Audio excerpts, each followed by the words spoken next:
जय गुरु जी। वीडियो को लाइक कीजिए, चैनल को सब्सक्राइब कीजिए और बेल आइकन को प्रेस कर दीजिए ताकि आपको लेटेस्ट वीडियो के अपडेट्स मिलते रहें। जय गुरु जी। आज मैं आप सबके साथ जो सत्संग शेयर करूंगा वो नूतन एवं अनिल बैरी संगत जी का है।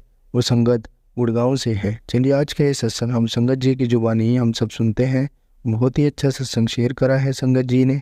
जैसे संगत जी ने सत्संग हमारे साथ शेयर करा है वैसे ही आप सबके साथ इस सत्संग के माध्यम से आज मैं साझा करूंगा। इसलिए आप सब संगत सत्संग के अंत तक बने रहना और सत्संग को बहुत ध्यान से सुनना और सत्संग को बीच में ना छोड़े, क्योंकि सत्संग सुनने वाले का भी कल्याण होता है और सत्संग करने वाले का भी। और हो सकता है जो आप आज सत्संग सुने उससे आपको भी अपने कई सवालों के जवाब मिल जाए। चलिए सत्संग शुरू करते हैं। जय गुरु जी। गुरु जी की शरण प्राप्त होने से हम अत्यंत सौभाग्यशाली हैं। हम उनके बारे में नवंबर 2005 में मेरठ में अपने एक संबंधी की बेटी के विवाह में उपस्थित एक अन्य संबंधी से पता लगा। पिंकी गुरुजी की अनुयायी थी और उसकी अभिलाषा थी कि हम गुरुजी के दर्शन करें।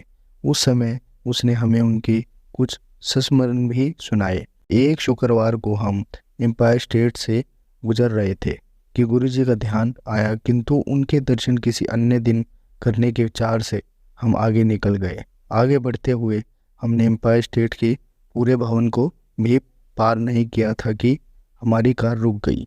हम आश्चर्यचकित हो गए और गुरुजी के दर्शन कर उनके आशीर्वाद लेने का निश्चय कर लिया।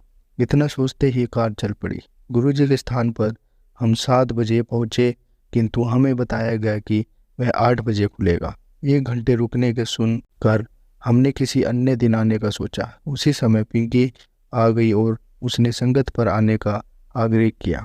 उस दिन से गुरुजी की संगत में लगातार आते रहे हैं। गुरुजी के दर्शन करने से पूर्व हम भटक रहे थे, तो उनकी दया से अब हम सही मार्ग पर अग्रसर हैं। हमारी पुत्री रक्षिता को अमेरिका के एक विश्वविद्यालय में MBBS पाठ्यक्रम में प्रवेश के लिए 15 जनवरी 2006 तक पहुंचना था, किंतु उसके दस्तावेजों में कुछ अड़चन थी जिसके न्यायालय से स्थापित करवाना आवश्यक था, किंतु उस समय न्यायालय शीतावकाश के लिए बंद थे। फिर गुरुजी की दया से एक न्यायाधीश आकर बैठे और उसके पत्रों को स्थापित कर दिया। वह अमेरिका जा सकी और 18 जनवरी को विश्वविद्यालय पहुंची। गुरु कृपा से 3 दिन की देरी को अनदेखा करते हुए विश्वविद्यालय के अधिकारियों ने उसे प्रविष्ट कर लिया। दिल्ली विमानपत्तन पर उसका सामान अधिक था और उसे यहाँ तो कुछ सामान निकालने के लिए अथवा $180 देने को कहा गया। हमने सामान निकाला, किंतु अचानक रक्षिता को लगा कि गुरुजी ने पूर्ण सामान तोलने को कहा है। जब सामान दोबारा तोला गया तो वह अधिकतम वजन सीमा से कम निकला। 3 मास के पश्चात रक्षिता ने फ़ोन पर बताया कि विश्वविद्यालय वाले उसी अगले सत्र में जाने की आज्ञा नहीं दे रहे हैं और संभवतः उसे भारत लौटना पड़ेगा। हमने उसे गुरुजी से विनती करने के लिए कहा। कुछ ही दिनों में उसने शुभ समाचार दिया कि उसे अगले सत्र में प्रवेश मिल गया है। गुरुजी का हार्दिक धन्यवाद। हमारा पुत्र सुधांशु नास्तिक था। हम उसे 3 बार आग्रह करके गुरुजी के पास ले गए, परंतु हर बार वह संगत में जाए बिना वापस चला गया। अब गुरुजी की कृपा से ही उसमें मनसन परिवर्तन हुआ है। जब भी वह छात्रावास से वापस आता है वह गुरुजी के पास जाने के लिए उत्सुक रहता है। वह संदर्भ जिसने उसमें यह परिवर्तन किया वह वर्णनीय है। वह अपने 3 मित्रों के साथ एक टैक्सी में कलकजी जा रहा था। वह कुछ ही दूर गए होंगे कि उनकी टैक्सी के सामने से आते हुए एक ट्रक से भीषण दुर्घटना हो गई जो लकड़ियों से लदा हुआ था। टैक्सी बुरी प्रकार से क्षतिग्रस्त हुई थी। ट्रक के सामने के पहिए टूट गए और वह पलट गया था। चमत्कार था कि उसके 5 सवार सुरक्षित रहे। उनको मामूली चोट ही आई थी। सुधांशु के जीवन की रक्षा के लिए गुरुजी ने 4 अन्य लोगों को और बचाया था। गुरुजी छोटे से छोटी बातों का ध्यान भी रखते हैं। 2005 की शीत ऋतु में एक उपचार के लिए गुरुजी ने हमें प्रतिदिन यमुना पुल पर जाने का निर्देश दिया था। एक बार एक चढ़ाई पर हमारी कार रुक गई। हमने उसको धक्का देकर चलाने का विफल प्रयास किया। उसके बाद गुरुजी से विनती करी। अचानक 2 सिख युवक कहीं से आए और उन्होंने हमारी सहायता करी। उन्होंने कार को धक्का लगवाया और उसके चलने के तुरंत बाद पता नहीं कहाँ अदृश्य हो गए। गुरुजी ने हमें स्वप्न से भी दर्शन दिए हैं। एक बार मेरे पति अनिल को प्रातःकाल सोते हुए सपना आया कि गुरुजी ने उसे प्रसाद में मिठाई दी, किंतु जब उन्होंने अपना हाथ खोला तो उसमें धन था। गुरुजी सर्वज्ञाता और सर्व शक्तिमान है। उन्होंने हमारे परिवार और हमारे अतीत के बारे में बताया था।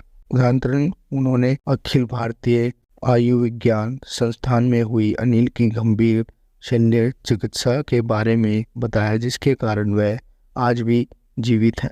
गुरुजी ने अनेकों असाध्य रोगों का उपचार किया है। उन्होंने कैंसर और अन्य अनेक गंभीर रोगों की चिकित्सा करी है। वास्तव में गुरुजी का उपचार चिकित्सकों की विफलता के पश्चात आरंभ होता है। गुरुजी की शरण में आने पर स्वाभिमान को नष्ट कर देना चाहिए। उनकी संगत में आए प्रत्येक व्यक्ति को उनके दर्शन के संपूर्ण फल प्राप्त करने के लिए धैर्य के साथ स्वच्छ मन, स्वच्छ हृदय और पूर्ण आस्था अनिवार्य है। गुरुजी का मुख्य उद्देश्य मानवता के कष्टों को दूर करना है। वह बिना किसी भेदभाव के सबका भला करते हैं और स्वयं विद्वान होते हुए भूत, वर्तमान और भविष्य जानते हैं। आनंद और मोक्ष की यह विभूति विद्वानों का अंतिम लक्ष्य है।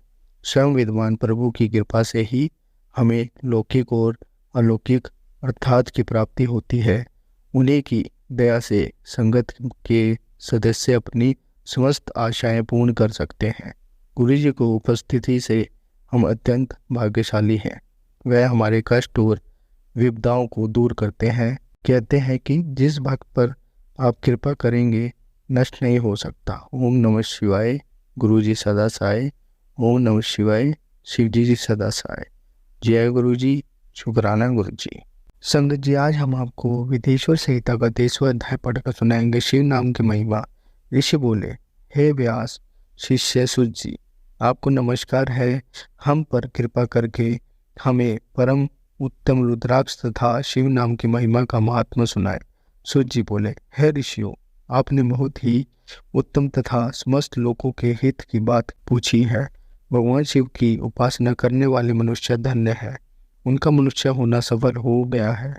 साथ ही शिव भक्ति से उनके कुल का उद्धार हो गया है। जो मनुष्य अपने मुख से सदाशिव और शिव नामों का उच्चारण करते हैं, पाप उनका स्पर्श भी नहीं कर पाता है। भस्म, रुद्राक्ष और शिव नाम त्रिवेणी के समान महापुण्यमय है। इन तीनों के निवास और दर्शन मात्र से ही त्रिवेणी के स्नान का फल प्राप्त हो जाता है। इनका निवास जिसके शरीर में होता है, उसके दर्शन से ही सभी पापों का विनाश हो जाता है। भगवान शिव का नाम गंगा है, विभूति यमुना मानी गई है तथा रुद्राक्ष को सरस्वती कहा गया है। इनकी संयुक्त त्रिवेणी समस्त पापों का नाश करने वाली है। हे श्रेष्ठ ब्राह्मणों, इनकी महिमा सिर्फ भगवान महेश्वर ही जानते हैं। यह शिव नाम का महात्मा समस्त पापों को हर लेने वाला है। शिव नाम अग्नि है और महापाप पवित्र है। इस अग्नि से पाप रूपी पवित्र जल जाते हैं। शिव नाम को जपने मात्र से ही पाप मूल नष्ट हो जाते हैं। जो मनुष्य इस पृथ्वी लोक में भगवान शिव के जाप में लगा हुआ रहता है, वह विद्वान, पुण्य आत्मा और वेदों का ज्ञाता है। इसके द्वारा किए गए धर्म कर्म फल देने वाले हैं।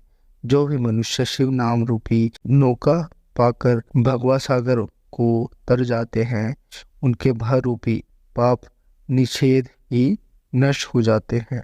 जो पाप रूपी दावनाल से पीड़ित है, उनके शिव नाम रूपी अमृत का पान करना चाहिए। है मुनीश्वरों, जिसने अनेक जन्मों तक तपस्या की है, उसे ही पापों का नाश करने वाली शिव भक्ति प्राप्त होती है। जिस मनुष्य के मन में कभी ना खंडित होने वाली शिव भक्ति प्रकट हुई है, उसे ही मोक्ष मिलता है। जो अनेक पाप करके भी भगवान शिव के नाम जप में आदर पूर्वक लग गया है, वह समस्त पापों से मुक्त हो जाता है। इसमें जरा भी सक्षम नहीं है। जिस प्रकार जंगल में दावानल से दृढ़ हुए वृक्ष भस्म हो जाते हैं, उसी प्रकार शिव नाम रूपी दावानल से दृढ़ होकर उसके सारे पाप भस्म हो जाते हैं। जिसके भस्म लगाने से अग पवित्र हो गए हैं और जो आदर सहित शिव नाम जपता है वह इस अध्याय भवसागर से पार हो जाता है।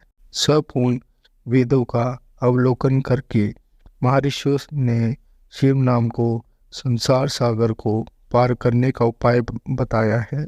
भगवान शंकर के एक नाम में भी पाप को समाप्त करने की इतनी शक्ति है कि उतने पातक कभी कोई मनुष्य कर ही नहीं सकता।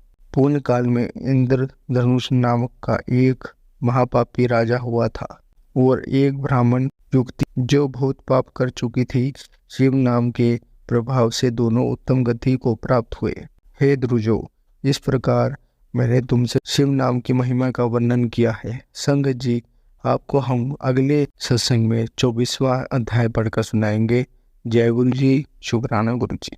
संगत जी, अगर आपको आज का सत्संग अच्छा लगा हो तो आप इस सत्संग को और संगत के साथ जरूर साझा करें, जिससे वो भी महाराज का दिव्य आशीर्वाद प्राप्त कर पाए। जय गुरु जी, शुक्राना गुरु जी।